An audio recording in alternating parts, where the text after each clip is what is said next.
जय गुरुदेव जय गुरुदेव। जय गुरुदेव जय गुरुदेव। ओम अशरण शरण शरण प्रभुले। ओम अशरण शरण शरण प्रभुले। ओम जय गुरुदेव जय गुरुदेव। ओम जय गुरुदेव जय गुरुदेव।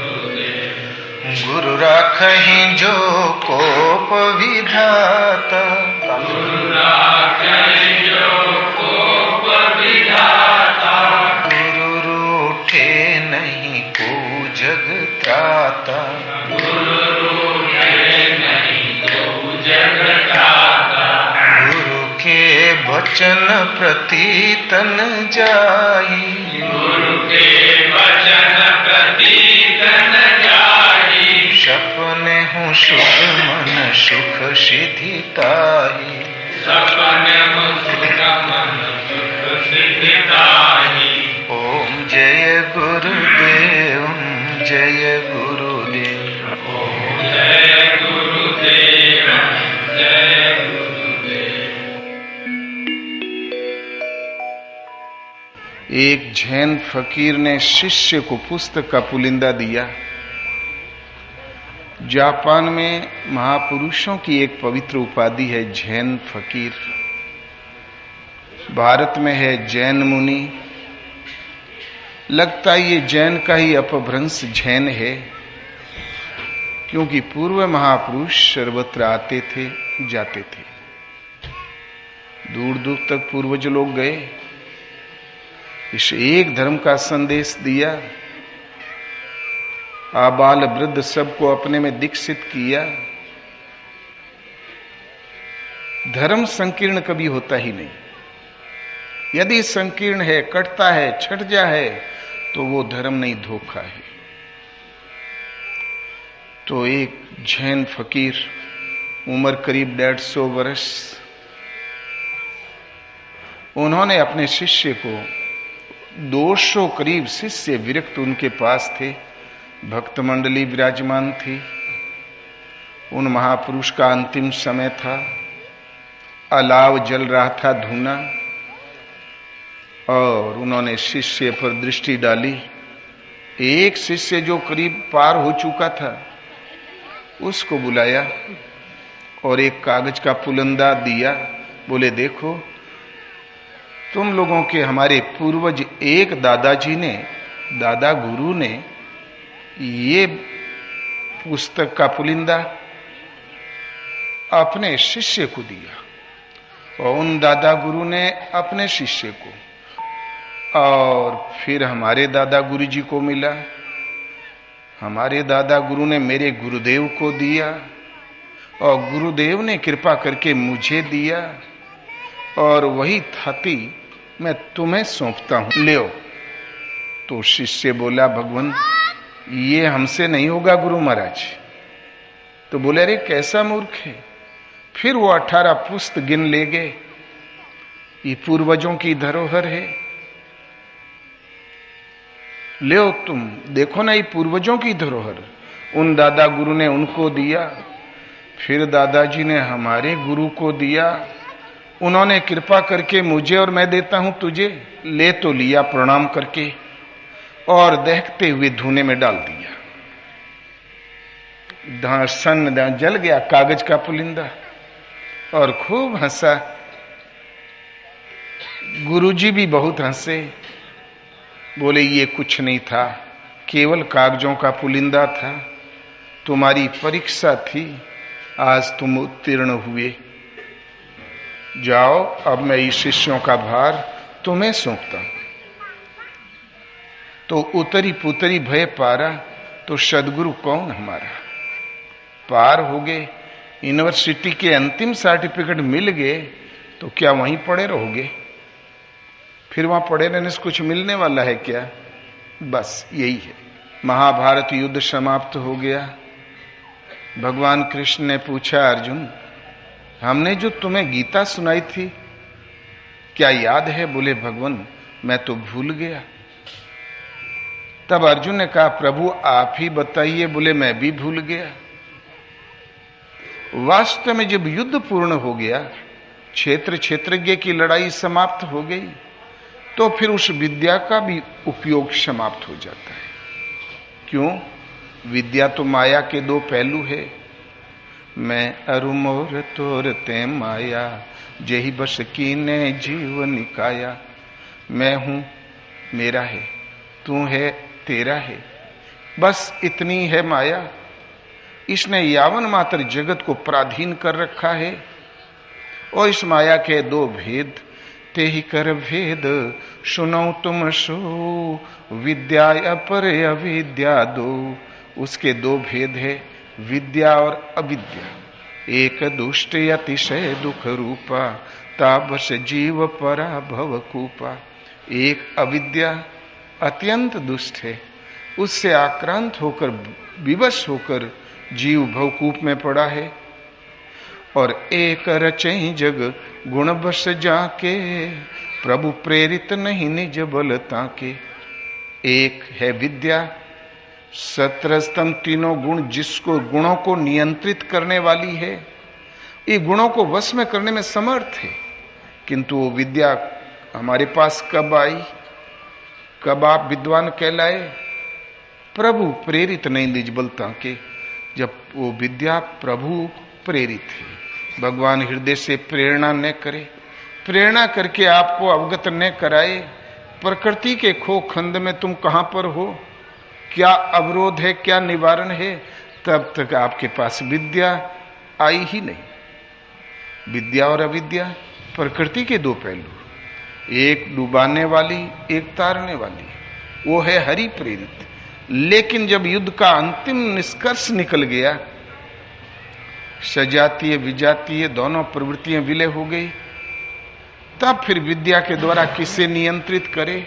शुभ परित्यागी भक्तिमान में प्रियो न रहा। वहां पर गीता का भी कार्य पूर्ण हो जाता है।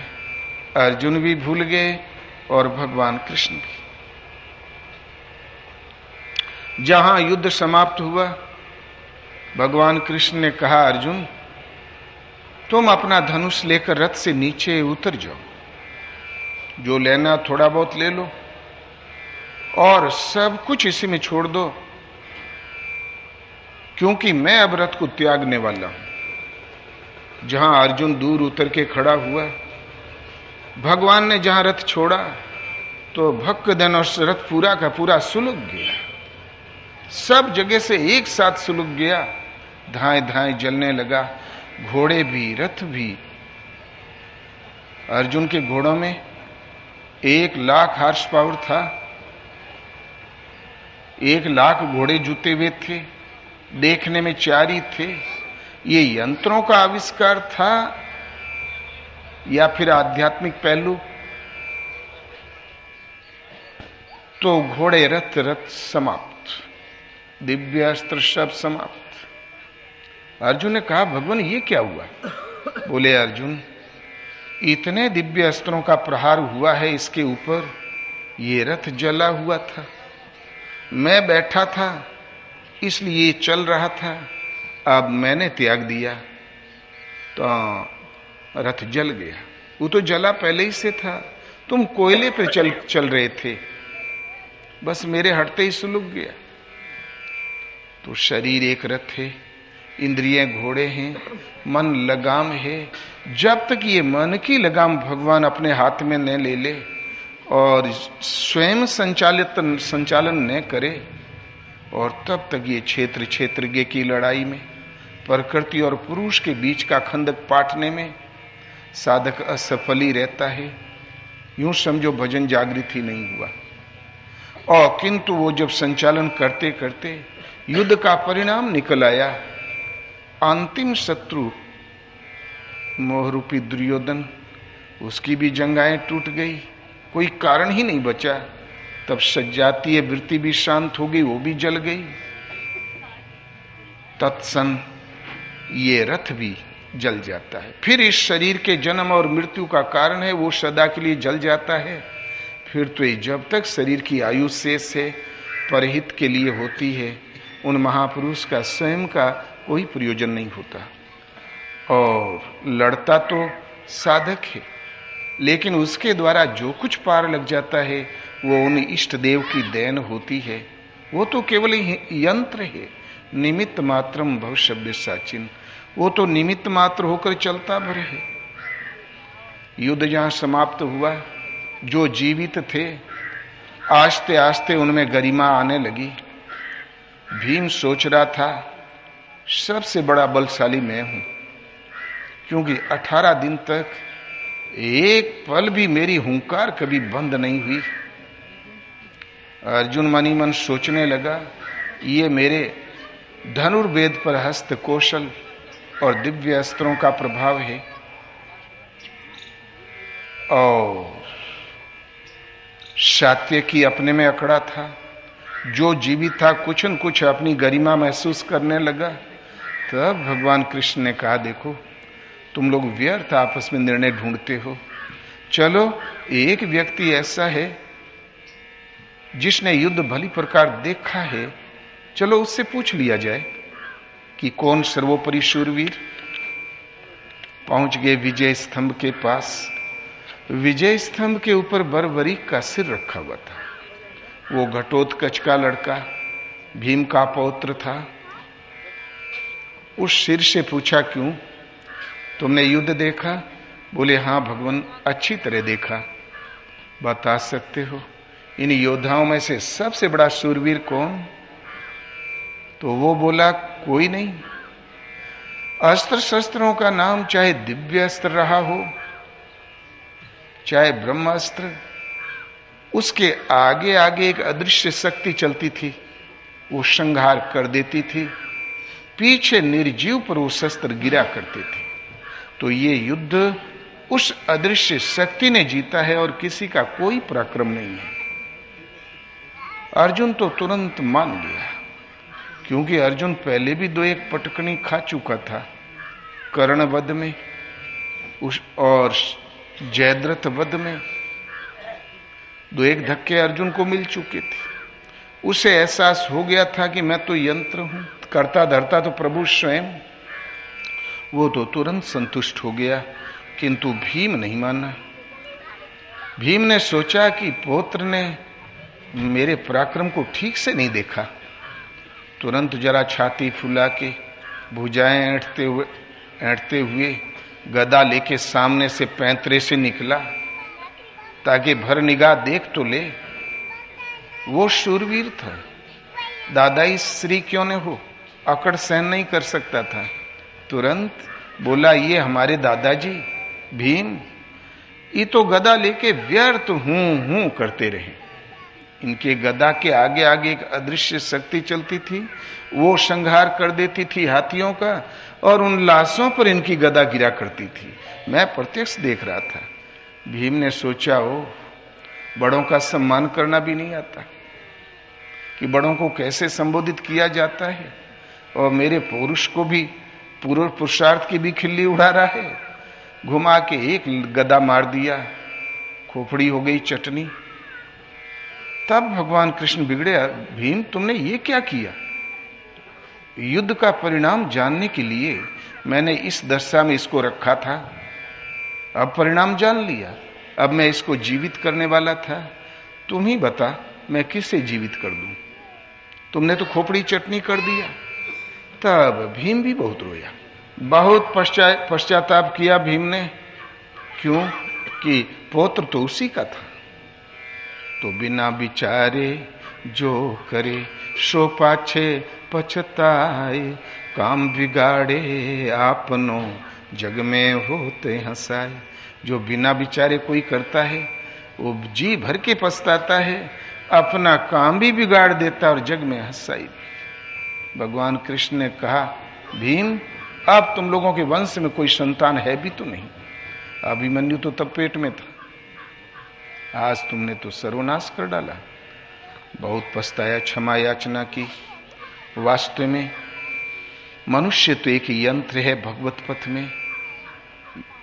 अनुभवी सदगुरु के द्वारा जब हृदय से आत्मा जागृत हो जाती, रथी हो जाती है, योगक्षेम प्रदान करने लगती है, तो पूर्ण निवृत्ति दिला देने वाली योग साधना उसी दिन से शुरू होती है।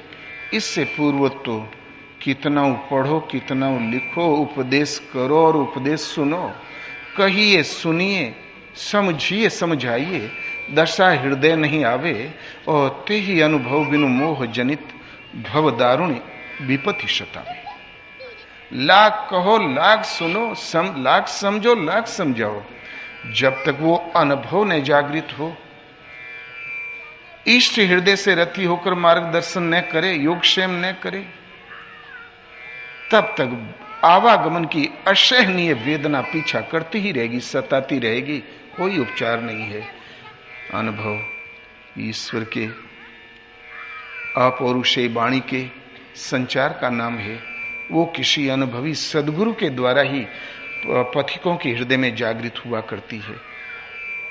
भगवान है तो सारा बल, और वो साथ छोड़ दे तो साधक के पास कुछ भी नहीं होता। एक बार भगवान कृष्ण को बाण लग गया, साधारण बाण बहेलिए का। जिन महापुरुष के ऊपर तमाम सृष्टि के दिव्य अस्त्र गिरे, खरोंच तक नहीं लगी, और एक बाण लग गया साधारण मिर्गा मारने वाले बहेलिया का। भगवान करा रहे थे, वो बदला था, वो उन्हें चूका नहीं था, उस भक्त को गौरव रखना ही था, उसमें उसका उद्धार भी छिपा था। जहां युधिष्ठिर को सूचना मिली तो युधिष्ठिर ने कहा, अर्जुन, कृष्ण चाहे जितना कहे तुम बाण निकालना मत। यदि तुम बाण निकाल दोगे तो कृष्ण हमारा साथ छोड़ देंगे, हम लोग अनाथ और अकेले पड़ जाएंगे। थोड़ी बहुत पीड़ा है तो क्या हुआ, उतनी पीड़ा रही आएगी, भला हम लोगों के बीच तो प्रभु रहेंगे।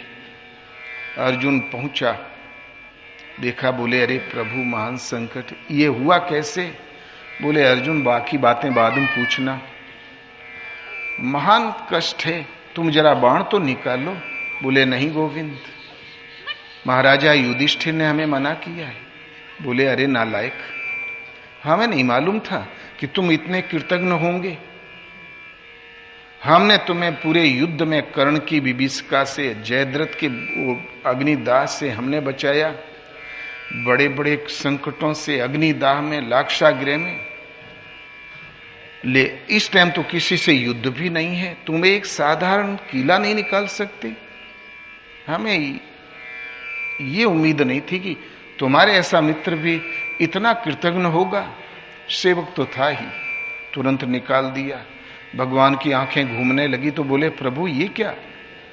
तो बोले, अर्जुन, पृथ्वी पर मेरा समय पूर्ण हुआ और अब हमें जाना ही होगा।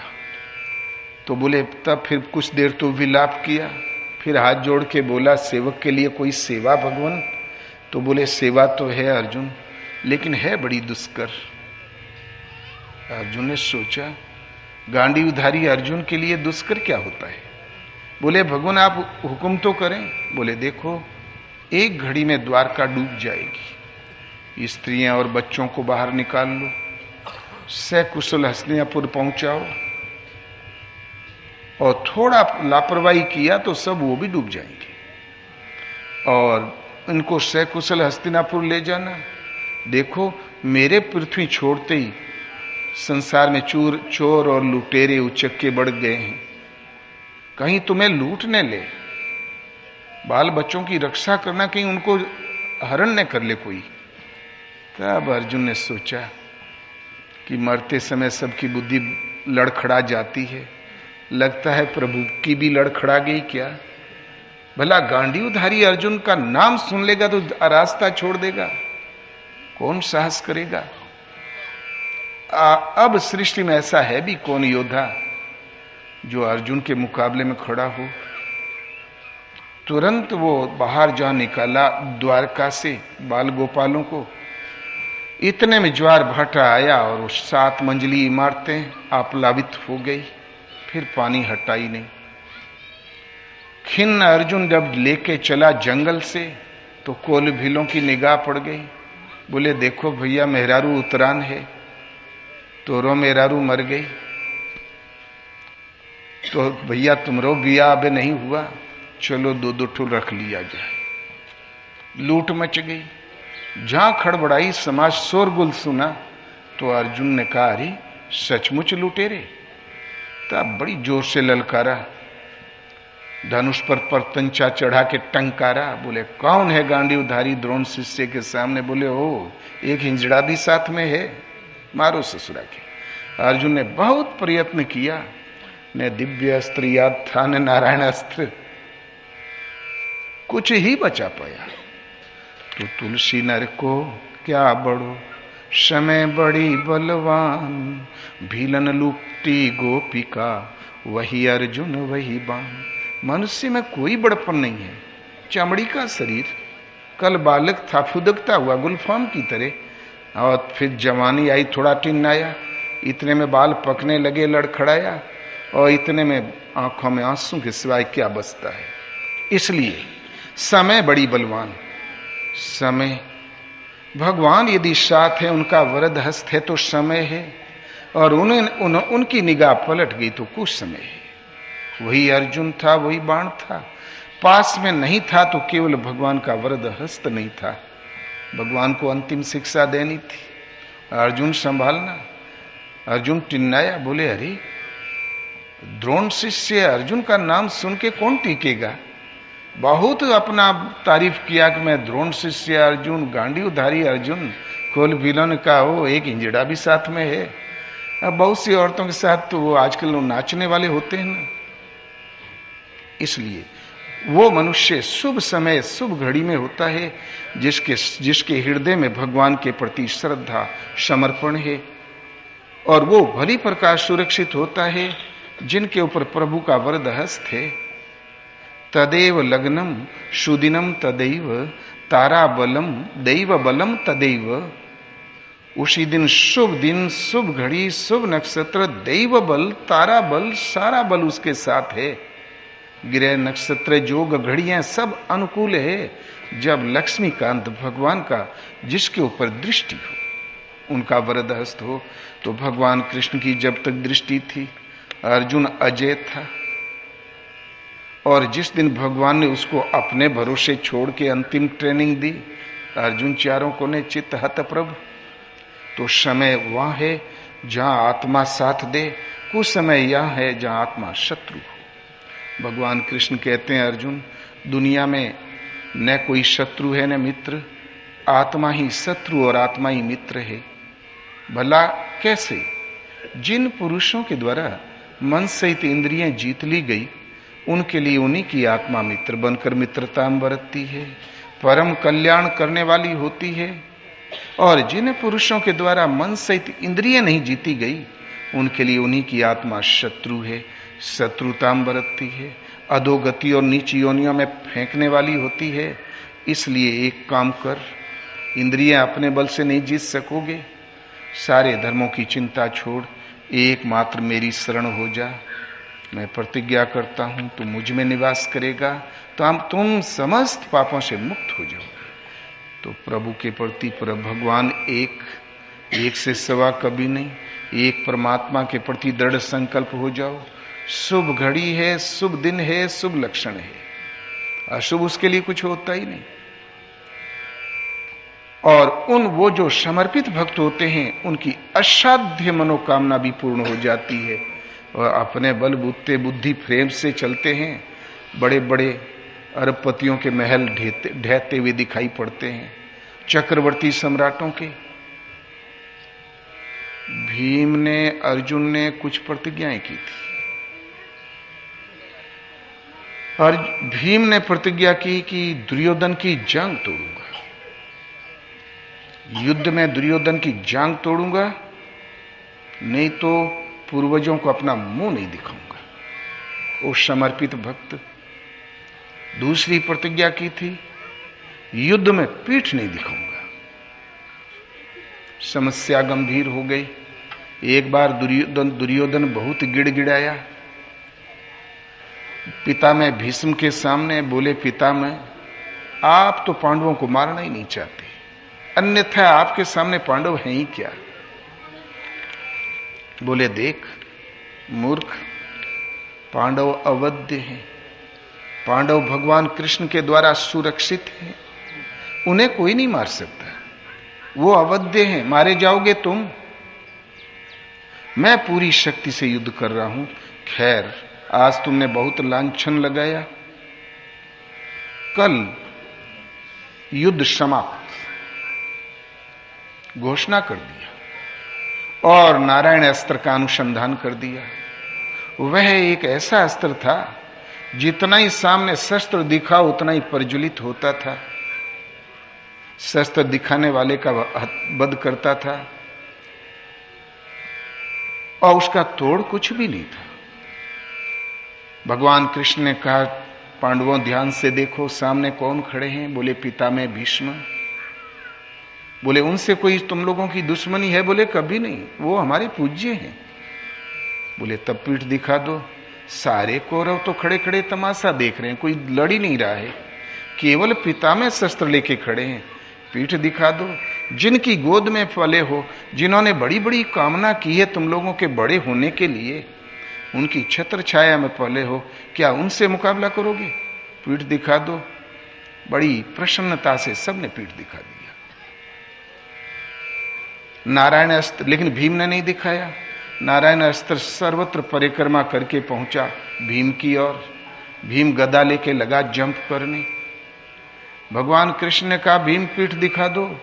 बोले ये उपदेश भगवान अपने अर्जुन को करिए, मैं हूं शूरवीर, गदा से तोड़ दूंगा नारायण अस्त्र को अथवा वीर गति प्राप्त कर लूंगा, लेकिन पीठ नहीं दिखाऊंगा। और ज्यों ज्यों गदा भांजा त्यों त्यों नारायण अस्त्र प्रज्वलित हुआ। भीम लगा झुलूसने। भगवान ने देखा कि लंठ भक्त है, भोला भगत। दौड़ के गए कृष्ण, उसे छाती से लगा लिया। इधर कृष्ण की पीठ, उधर भीम की पीठ। नारायण अस्त्र जी परिक्रमा करके लौट गए। उस दिन कोई मरा ही नहीं। असाध्य प्रतिज्ञाएं भी साध्य हो गई। प्रतिज्ञा माने मनोकामना। अर्जुन अपने ध्येय में भीम अपने ध्येय में, लक्ष्य में सफल रहा, अपने बल पर नहीं, जिनका भरोसा था उनके बल पर। तो जाके रथ पर केसो, ताका कौन अंदेशो। और दुर्योधन जब आमने सामने हुआ, तो जब भीम ने प्रतिज्ञा की थी, दुर्योधन था आदमी, हाड़ मांस का एक पुतला, किंतु जब युद्ध के मुकाबला हुआ तो दुर्योधन था वज्र। गांधारी ने कहा दुर्योधन तुम अकेले बचे हो, ले जन्म भर की तपस्या मैं तुम्हें देती हूं, तुम स्नान करके आओ और वैसे ही आओ जैसे तुम जन्मे थे, एकदम नगन। चला दुर्योधन। भगवान ने देखा कहां क्या घट रहा, उन्हें तो सब मालूम था। वो बीच रास्ते में मिल गए। रात को 8 बजे एकदम नंग धड़ंग दुर्योधन चला आ रहा था। बोले अरे युवराज तुम इस दशा में युद्ध से घबरा कर विक्षिप्त तो नहीं हो गए हो तुम? तुम्हारा रुख गांधारी के महल की ओर है, क्या तुम गांधारी के पास जा रहे हो? बोले हाँ केशव, माताजी ने इसी स्वरूप में आने के लिए आदेश दिया था। बोले मर्यादा तो न जाने तुम कब से भूल चुके हो भारतवंशियों, तुम दूध मुहे बच्चे नहीं हो, तुम्हारे लड़के हैं, नाती हैं, पनाती है, तुम शूरवीर हो। क्षुद्र प्राणों के लिए माता के सामने इस दशा में जाओगे? मर्यादा की भी हद हो गई। जाओ जाओ, बहुत प्रतीक्षा नहीं कराना चाहिए। दुर्योधन ने सोचा कह तो ठीक रहे, भला इस दशा में माताजी के सामने कैसे जाऊं? तुरंत कुछ लपेट लिया। गांधारी ने जहां पट्टी खोली और ताका तो पूरा शरीर वज्र हो गया, वज्र कोटेड।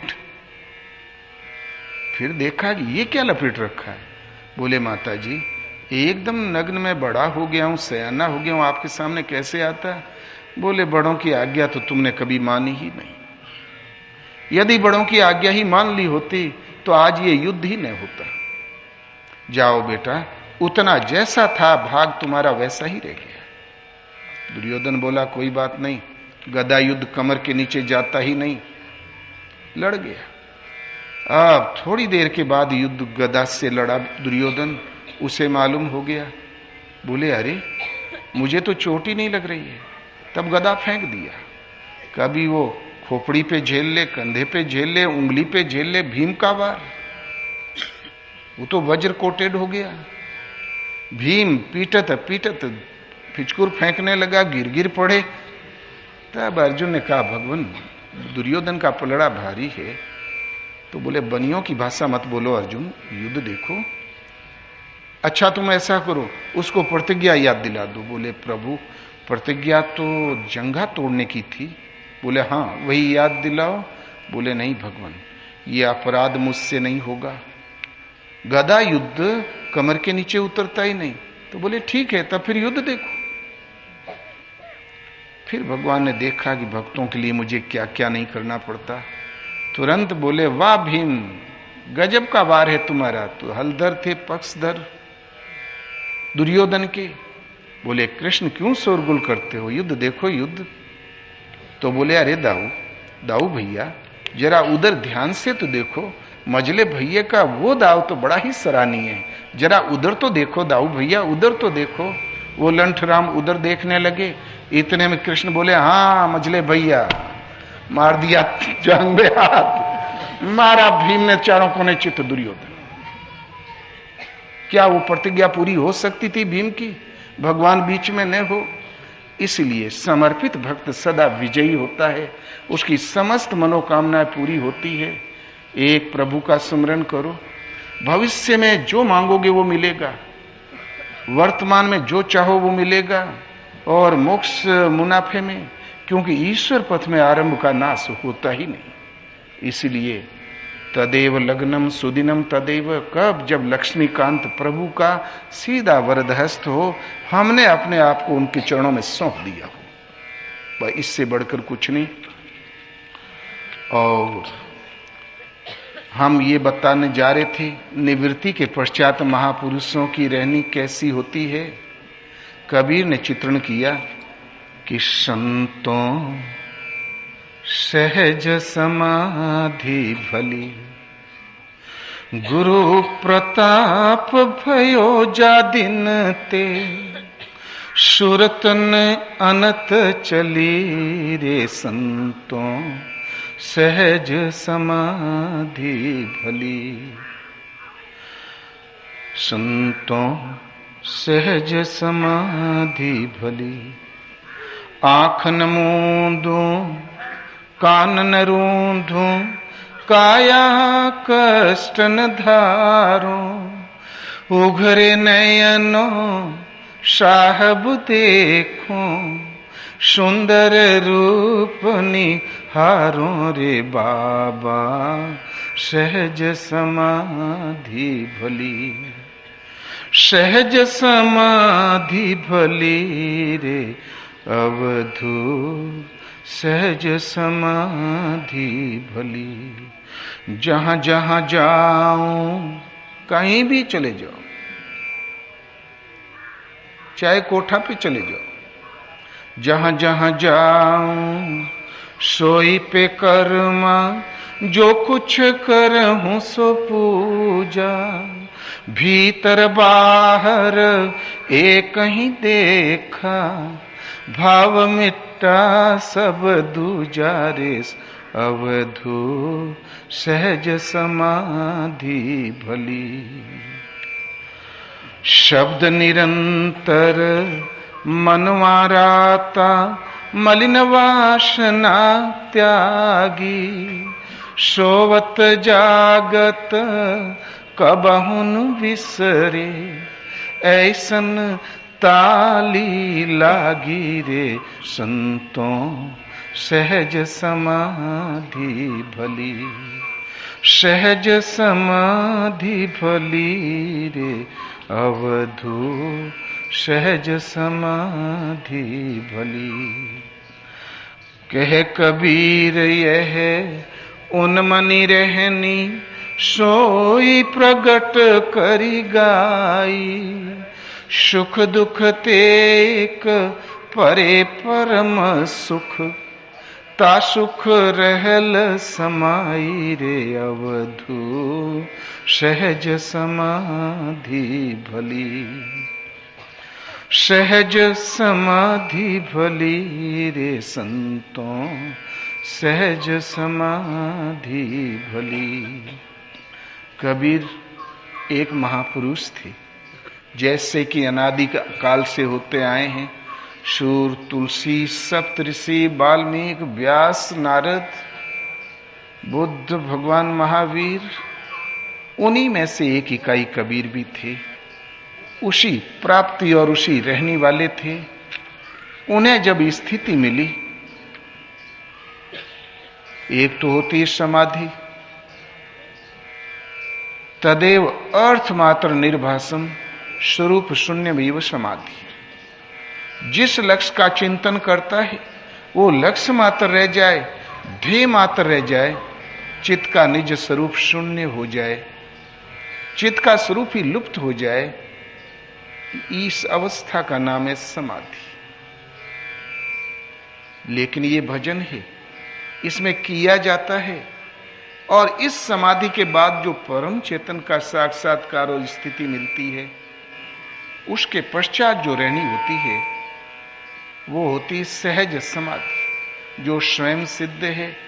विधि ने बनाए हरि आप बनी आए, जो सहज है, उसमें लाग लपेट नहीं, बनावटी कुछ भी नहीं। संत कबीर ने उस स्थिति का दिग्दर्शन किया तो फिर अपना परिचय दिया कि संतों सहज समाधि भली। संतों जो सहज है, जो स्वयं सिद्ध है, अनादि है, एक रस है, कण कण में व्याप्त है, उस परम तत्व परमात्मा के साथ जो समत्व प्राप्त हुआ है, उसका नाम है सहज समाधि। ये भली, ये सर्वोपरि है, इसके आगे कुछ है ही नहीं। संतों सहज समाधि भली। समाधि आपको मिली कैसे? तो गुरु प्रताप भयो जा दिन से, सुरतन अनत चली रे संतों सहज समाधि भली। गुरु प्रताप, राम प्रताप समुझि कपि कोपा, सभा माजपन करि पद रोपा। अंगद घोर निशाचरों के बीच में दूत बन के गया। बड़े बड़े अतिकाय, अकंपन, सुर रिपु, दुर्मुख, मेघनाथ, कुंभकर्ण, भयंकर निशाचरों की मंडली के बीच में अकेला दूत अंगद। पहले तो शांति से अंगद ने वार्ता की, लेकिन रावण ने जब बार बार तपस्वी, नालायक, अयोग्य थे, इसलिए राजा दशरथ ने उनको घर से भगा दिया। एक औरत की रक्षा नहीं कर सके, वो खाक युद्ध करेंगे। अंगद तू ही बाली का बेटा, तुम्हारा गर्भ क्यों नहीं गल गया? ठीक है अंगद, बाली मेरा मित्र है, तुम जैसे बाली के पुत्र हो, मेरे पुत्र हो, तुम धोखे से राम को करो समाप्त और तुमको मैं राज दिलाऊंगा। वो साधारण है, राम बिल्कुल नालायक, अयोग्य। बार बार भगवान को मनुष्य कह के पुकारा तो उस भगत से सहन नहीं हुआ। पहले तो कुछ रावण के प्रति खरी खोटी कहा कि राम मनुज कसरे सट बंगा। रे बागड़ रावण, राम मनुष्य किस प्रकार? धनवी काम नदी पुनि गंगा। ये सब प्रश्न है। क्या गंगा केवल नदी है? कामदेव क्या धनुर्धारी योद्धा है? रेमति मंद लोक वैकुंठा, लाभ की रघुपति भक्ति अकुंठा। वैकुंठ क्या कहीं नगरी बसी है? जाके एक सीट अपने रिजर्व कर लोगे। और फिर बाद में उस भगत ने भगवान का थोड़ा ध्यान धरा तो राम प्रताप समुझि कपि कोपा। भगवान का हृदय में जब संदेशा मिल गया, प्रभु के जब प्रताप को समझा और सभा माजपन करि पद रोपा, प्रतिज्ञा करके पद रोप दिया। जो मम चरण शकसी सठ टारी, फिर ही राम सीता में हारी। कोई भी धूर्त मेरे चरण को आधा इंच हिला देगा, सरका देगा, राम लौट जाएंगे, सीता में हार गया। वाह रे सेवक, आया था सेवा करने, स्वामी की धर्मपत्नी जगत जननी कोई दांव पे लगा दिया, अपने बल से नहीं लगाया। ये तो सेवक का काम नहीं, लेकिन हृदय में उन्हें प्रताप मिल गया था, उस प्रताप के बल से वो कोपा था। पर पांव रख दिया, एक एक करके योद्धा उठने लगे, गर्दन लटका के सब बैठ गए, बड़ी ताकत लगाई, एड़ी चोटी का जोर लगा लिया, लेकिन फिर बैठ गए चुपचाप। तब मेघनाथ समकोटि शत योद्धा उठे हर्षाई, भूमि ने छाड़त कपि चरण, बैठ सकल सिर नाई। मेघनाथ के समान कोटि शत, कोटिन, 1 अरब के लगभग योद्धा उठे, एक साथ उस बंदर की टंगड़ी को पकड़ा, उखाड़ के फेंकना तो दूर की बात, तिल भर जमीन नहीं हिला सके। क्या किसी बंदर की टंगड़ी थी क्या? तो भूमि ने और मेघनाथ, रावण के सारे योद्धाओं में सबसे बलशाली मेघनाथ था।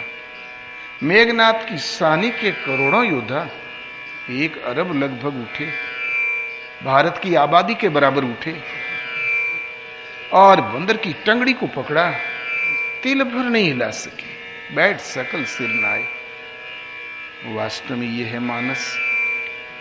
भूमि ने छाड़त कपि चरण, देखत रिपु मद भाग, कोटि विघ्न ते संत कर, मन जिमिनी तिन त्याग। वो कोई बंदर की टंगड़ी नहीं थी, अनुराग रूपी अंगद। आज आप भजन करते हो, मन नहीं लगता, साल भर रगड़ करके 2 साल भजन करके भी एक शिकायत अवश्य करोगे कि मन नहीं लगता। क्यों? कि आपके मन जिस युक्ति से लगता है वो युक्ति में आप कच्चे हो। मिले ही न रघुपति बिनु अनुरागा, कि ये कोटि जप जोग विरागा। करोड़ जप करें, जोग करें, अनुराग नाम वाली एक योग्यता नहीं है तो राम नहीं मिलते, मन नहीं लगता। राग माने होता आसक्ति, अनुराग माने इष्ट के अनुरूप लगाओ। सबके ममत्व के धागे समेटो और चरणों में बांध दो मन को। इष्ट के अनुराग प्रेम का वृत्ति में प्रवाह, अनुराग रूपी अंगद। आज मन नहीं लगता, किंतु अनुराग पूरित हृदय से जब चरणों में चित्त स्थिर हुआ तो काम रूपी मेघनाथ, क्रोध रूपी कुंभकर्ण, मोह रूपी रावण, काममयी करोड़ों प्रवृत्तियां भी उसको विचलित नहीं कर पाती। जब अनुराग पूरित हृदय से चरणों में चित्त लग जाता है, चरण हृदय में स्थायित्व ले लेते हैं, फिर शीशे में जैसे अपना मुंह दिखाई देता है ऐसे ही चरण दिखाई देने लगते हैं सदगुरु के, इष्ट के, भगवान के। और फिर काममयी करोड़ों प्रवृत्तियां भी उसे विचलित नहीं कर पाती, मन भी लग जाएगा। लेकिन ये तब संभव है जब प्रभु का सीधा प्रताप आप में दिखाई पड़े। तो गुरु प्रताप भयो जा दिन ते, सदगुरु का सीधा प्रताप जब हृदय में आया, उनकी प्रभुता हृदय से प्रेरणा करने लगी, तो शूरतन अनत चली। शूरत मन की दृष्टि का नाम है।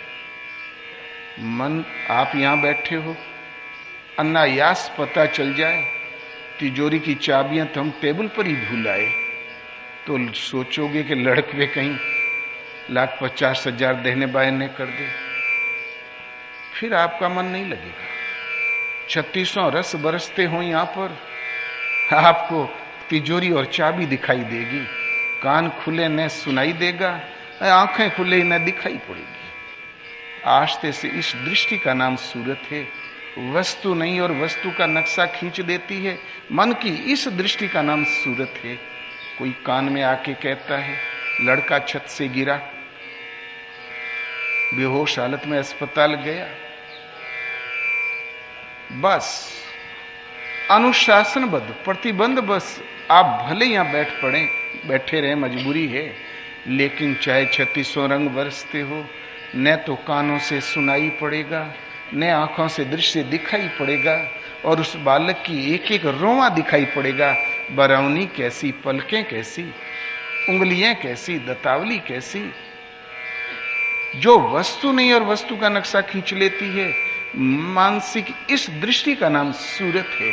इसी सूरत को संसार से समेटकर चिंतन में लगाया जाता है। लेकिन गुरु की ये सूरत कभी लगती है, कभी उखड़ जाती है।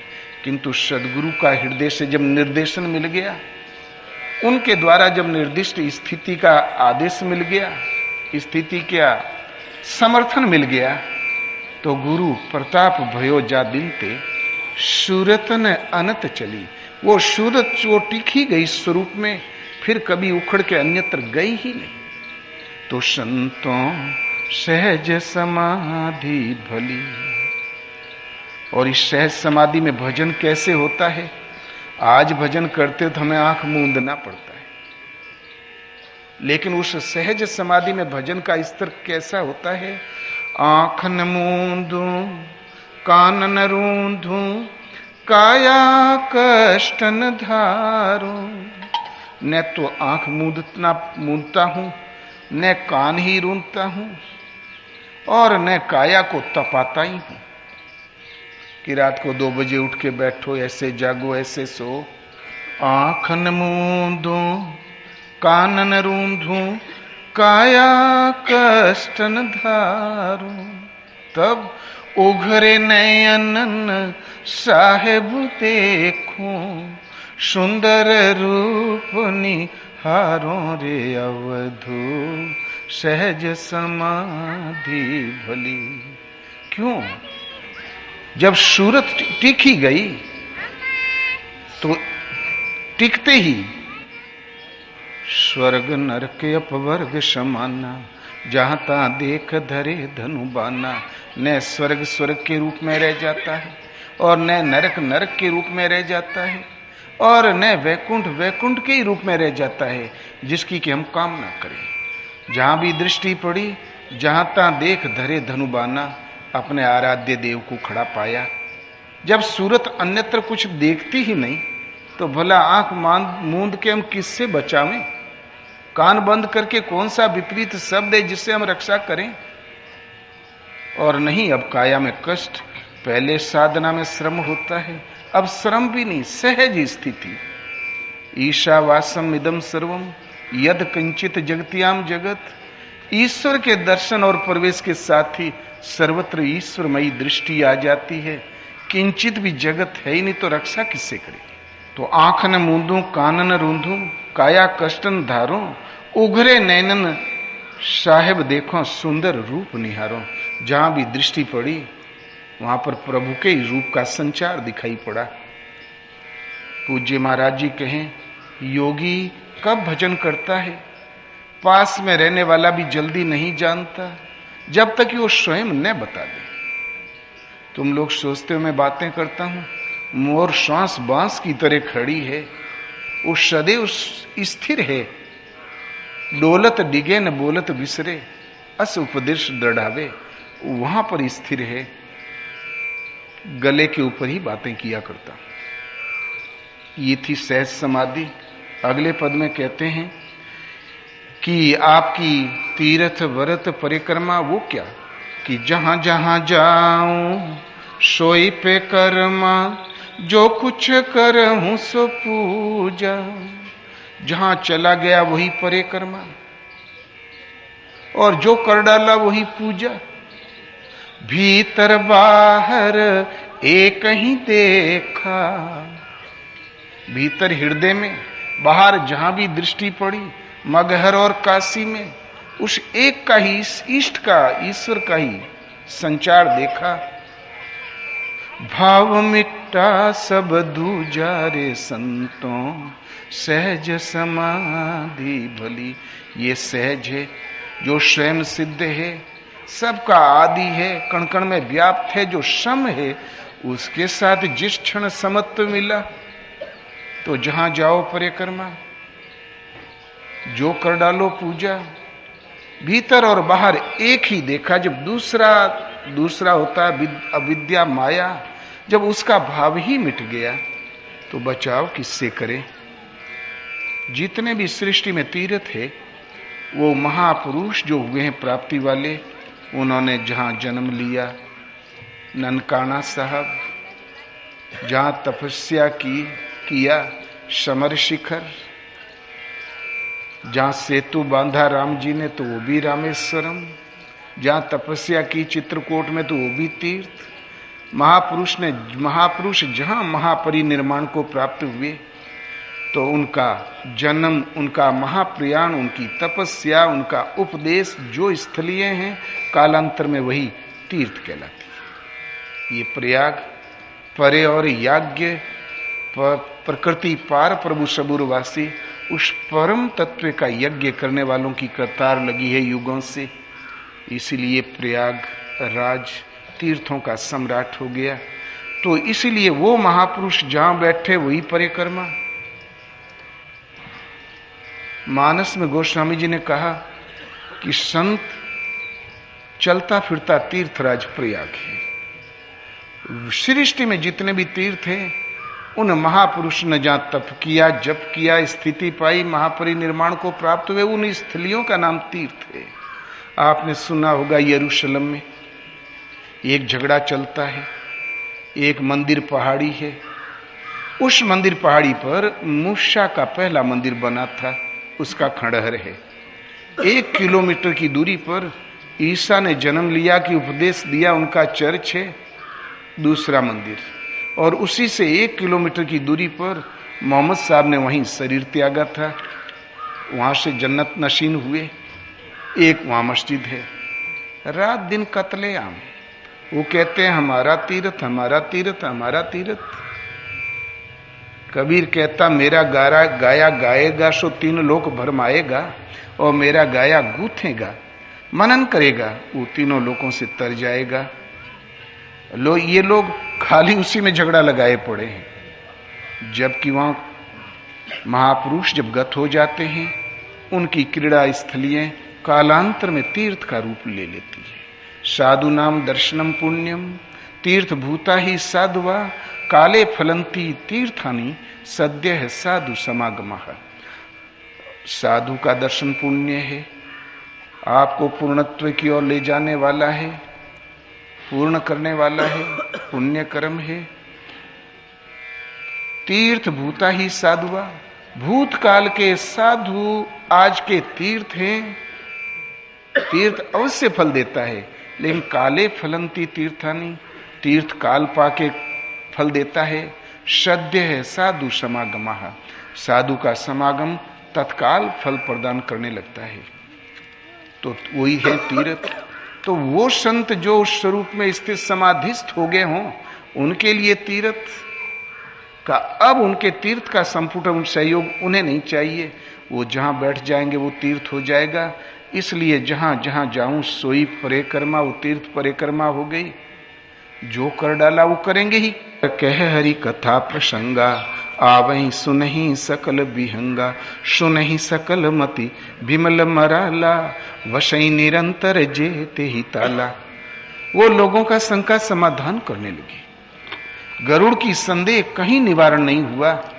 वो नारद के पास पहुंचे, विकल होके ब्रह्मा के पास पहुंचे, फिर भगवान शिव के पास पहुंचे।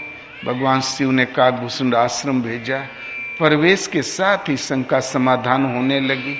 जब वाणी सुना, थोड़ा अभ्यास बढ़ा तो सदा सदा के लिए शंकाओं से मुक्त हो गए। ऐसा महापुरुष इच्छा करे तो किसकी, माया तो दिखाई नहीं देती, जब करेगा तो कल्याण की। ये महापुरुष प्राप्ति के बाद दुनिया में जब तक होते हैं लोक हित के लिए। इसलिए जहां जहां जाऊं सो परिक्रमा, जो कुछ करूं सो पूजा। वो आखिर इसके सिवाय कुछ कर भी तो नहीं सकते सिवाय कल्याण के। और भीतर बाहर एक ही देखा, भाव मिटा सब दूजा, अवधु सहज समाधि भली। भला वो महापुरुष कहाँ टिके रहते हैं, आखिर वो जिंदे हैं, उनके पास मन में एक वृत्ति में वेग है, तो किस में उनकी वृत्ति कहाँ रहती है स्थिर। तो शब्द निरंतर मनवाराता मलिन वासना त्यागी। शब्दे ब्रह्म है, अपौरुष वाणी सदा उतरती रहती है। उस शब्द में निरंतर उनका मन रंगा रहता है। इसके सिवाय जो कुछ है मलिन वासना है सृष्टि में, मल में डुबाने वाली, उसके वो त्यागी होते हैं। जागत सोवत कबहुन विसरे, ने जागने में भी वही दशा, भगवान का निर्देशन किया पकड़ना और अनुरक्त रहना। सोने में भी वही दशा, किसी एक पल भी विस्मृत नहीं होता। तो जागत सोवत कबहुन विसरे, ऐसन ताली लागी रे अवधू सहज समाधि भली। ऐसी ताली माने होती कुंजी, ऐसी योग युक्ति की ताली लग गई, जागते सोते कभी विस्मृत होता ही नहीं, केवल उनकी दृष्टि रहती है तो शब्द पर। वो अपौरुष वाणी कहती क्या है, समझो और लगो। भगवान की इच्छा क्या है, समझो और लगो। अंत में कबीर निर्णय देते हैं, कहे कबीर यह उन मनी रहनी, सोई प्रगट करी गाई। उन्मनी अवस्था उसे कहते हैं जो एक नशा होता है, एक तंद्रा होती है। कभी कभी अस्पताल में बेहोश से हो जाते हैं, अर्ध विकसित उन्मनी अवस्था। मन के अंतराल में सदा डोरी लगी रहे। और एक भजन की, एक मस्ती की अवस्था है, शराबी की तरह एक नशा है। कहे कबीर ये उन्मनी रहनी, सोई प्रकट करी गाई। हमने उस रहनी का चित्रण किया है। सुख दुख और उस रहनी में क्या पाते हो? लड़का बिटिया तो दिखाई नहीं देता, आखिर पाते क्या हो? तो सुख दुख से एक परे परम सुख, ता सुख रहल समाई की, संतों सहज समाधि भली। उस उन्मनी अवस्था में एक ऐसा परम सुख जो संसार में संयोग वियोग से उत्पन्न होने वाला सुख, संयोग वियोग से उत्पन्न होने वाला दुख, इससे भी परे एक परम सुख, सहज सुख, शाश्वत सुख, ता सुख रहा समाई। आज हमारे पास सुख है, क्या हुआ कि फैक्ट्री में तो आग लग गई, फिर दुख। क्या हुआ कि बोल के रेट अच्छी मिल गई, सुख। तो इस संयोग वियोग से होने वाला सुख और दुख, जो जन्म और मृत्यु के बीच का पड़ाव का सुख दुख, इससे परे परम सुख, प्रकृति पार प्रभु सबूरवासी। प्रकृति पार होने से भगवान परम कहलाते हैं, परम तत्व, परमात्मा।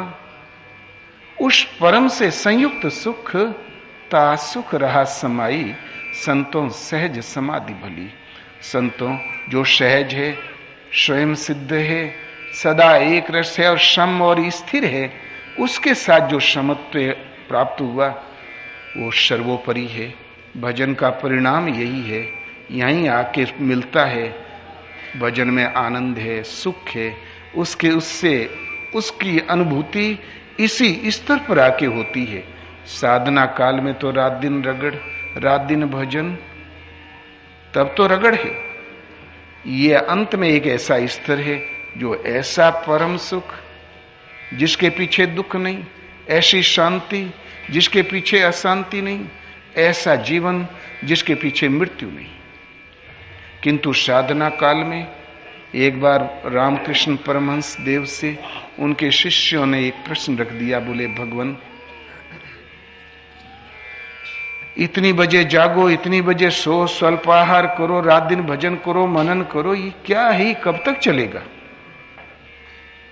तो रामकृष्ण परमहंस ने कहा, देखो, जब तक नाव उफान पर रहती है तब तक मल्लाह लोग दोहरा तेरा डांडा लगा के बड़ी तत्परता से खेते हैं, किंतु जब छिछले पानी में चली जाती नाव तो हल्का सा पाल तान देते हैं, विरहा गाने लगते हैं, मछली भूंज के चबाने लगते हैं, मस्ती। तो जब तक कामिनी और कंचन की लहरें हैं, ये उखाड़ पछाड़ है, तब तक बेटा ऐसे ही भजन करना पड़ेगा, रात दिन तत्पर होके। और जहां हल्के पानी में पहुंच जाओगे तब आनंद ही आनंद है। फिर भजन हमार हरि करे, हम पायो विश्राम, वो देखें, वो संभाले। केवल पाल ताने भर रहना। इसलिए भजन पथ में अवस्था है जो भगवान कृष्ण ने स्थिति बताई, जो वैदिक ऋषियों ने बताई, अनपढ़ अंगूठा छाप ये कबीर ने भी वही स्थिति बताई। भगवान एक, साधना पद्धति एक, और रास्ते में मिलने वाली जो अनुभूतियां वो एक, और परिणाम एक। केवल हमें चाहिए तो संत को चाहिए, भक्त को चाहिए तो केवल एक टेक। आज श्रद्धा यहां है तो कल वहां, आए दिन श्रद्धाएं बिखरती रहती नहीं। प्रभु एक, व्यापक एक, ब्रह्म अविनाशी, सतचेतन घन आनंद राशि। अस प्रभु हृदय अछते अविकारी, सकल जीव जगदीन दुखारी। कण कण में व्याप्त थे भगवान, कण कण में व्याप्त थे भगवान। एक है, वो परम सत्य है, चेतन है, मूड नहीं है। आप श्वास बाद में लेते हो, विचार बाद में करते हो, पहले से जानते हैं वो चैतन्य है, असीम आनंद की राशि है। भला प्रभु रहते कहां पर है? तो अश प्रभु हृदय अछत अविकारी, सकल जीव जगदीन दुखारी।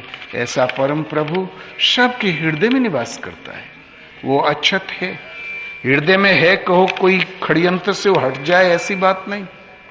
ऑपरेशन कर डालो, कलेजा काट के अलग रख दो, वो बच्चा रहेगा, वहां खरोंच नहीं लगेगी। और कुछ भी गधा घोड़ा कुकुर खाओ, कुछ भी करो, कैसी चाल चलो, अविकारी। आपके विकारों से वो लिपायमान नहीं होता, वो दृष्टा के रूप में है। तो भला माना कि हृदय में है, उसको पाए कैसे? वो दृष्टा के रूप में है। लाइट जल रही है, आप चाहे कसाई खाना खोलो, चाहे भागवत पढ़ो, उसका काम है प्रकाश देना।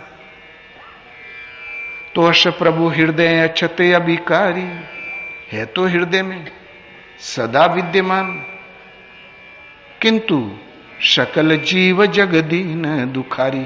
सारा जीव जगत दीन और दुखी है, खपतुल आवास। तो भला हृदय का प्रभु को पाए कैसे? बहुत सरल उपाय।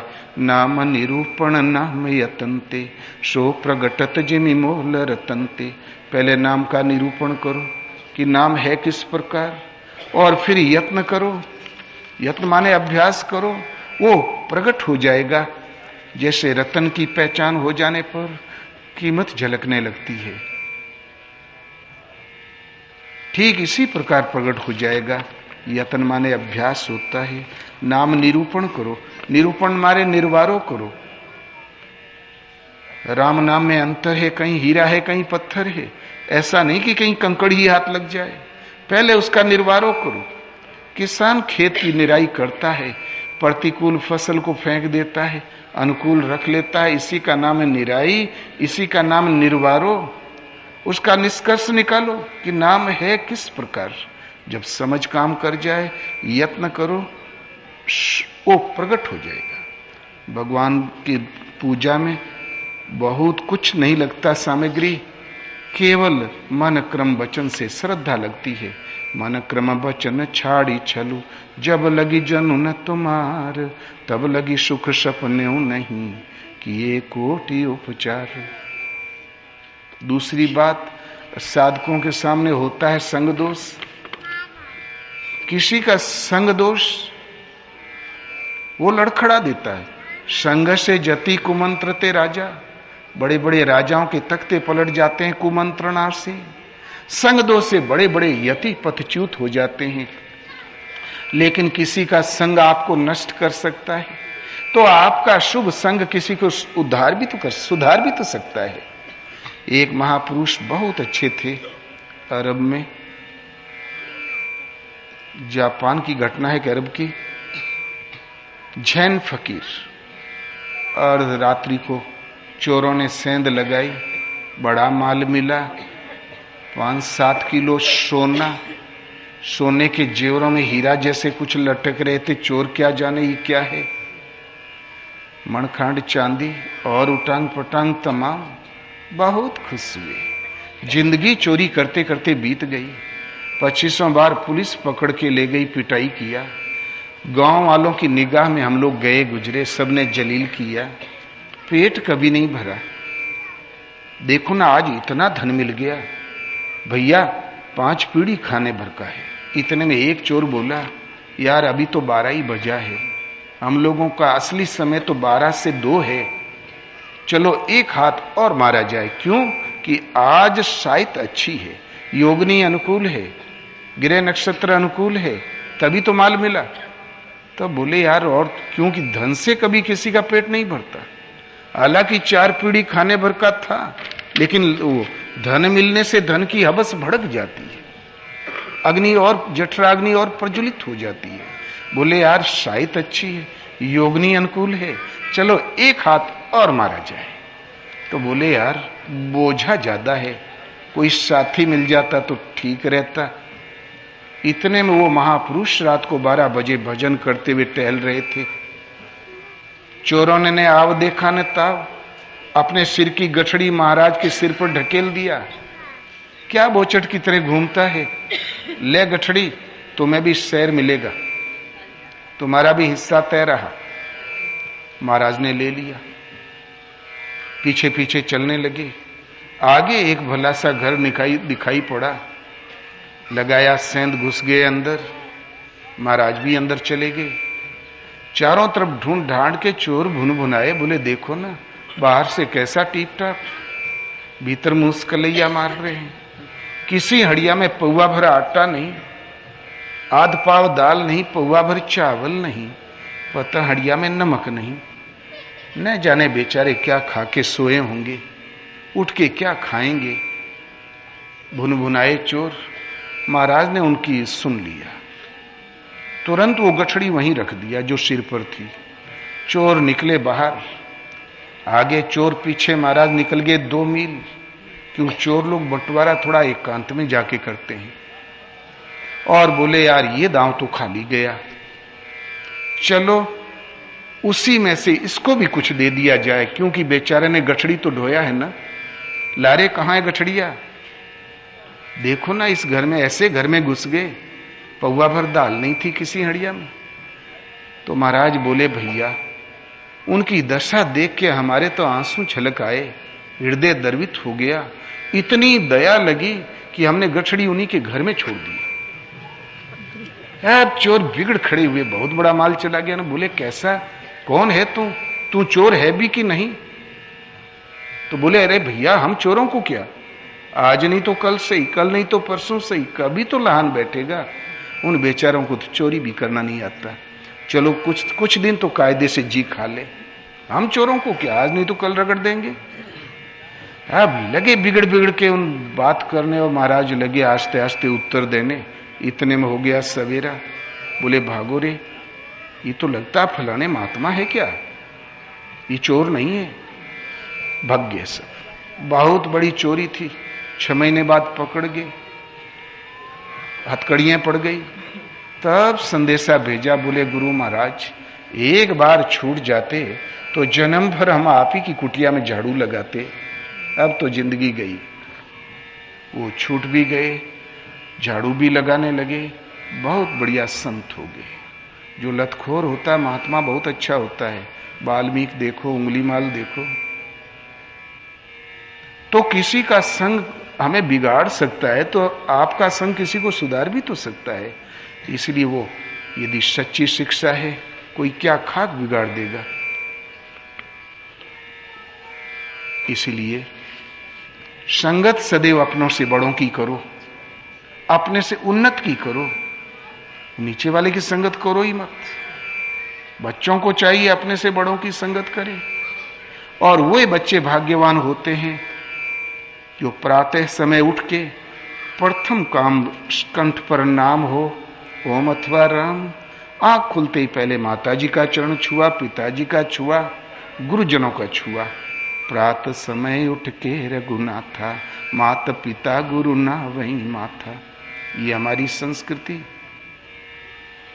भगवान ही थे, ये जड़ शरीरों का प्रणाम करने की, चरण छूने की कौन जरूरत थी। वो मर्यादा पुरुषोत्तम थे, वो मर्यादा ही तो स्थापन करने आए थे। उन्होंने भी इस मर्यादा का भली प्रकार विधिवत पालन किया। वनवास भी हो गया, आज की आप लोगों की निगाह में कौड़ी के 2 हो गए, लेकिन उसका आशीर्वाद फलीभूत हुआ। वो महाराजा पुनःधीराज हो गए, आज भी पूज्य। रामायण एक ऐसा शास्त्र है, सीख रखने भर की शंका उसमें कहीं नहीं है। कदाचित कोई प्रश्न खड़ा हो तो प्रश्न वहां करना चाहिए जहां उत्तर मिलने की संभावना हो, व्यर्थ तंग नहीं करना चाहिए।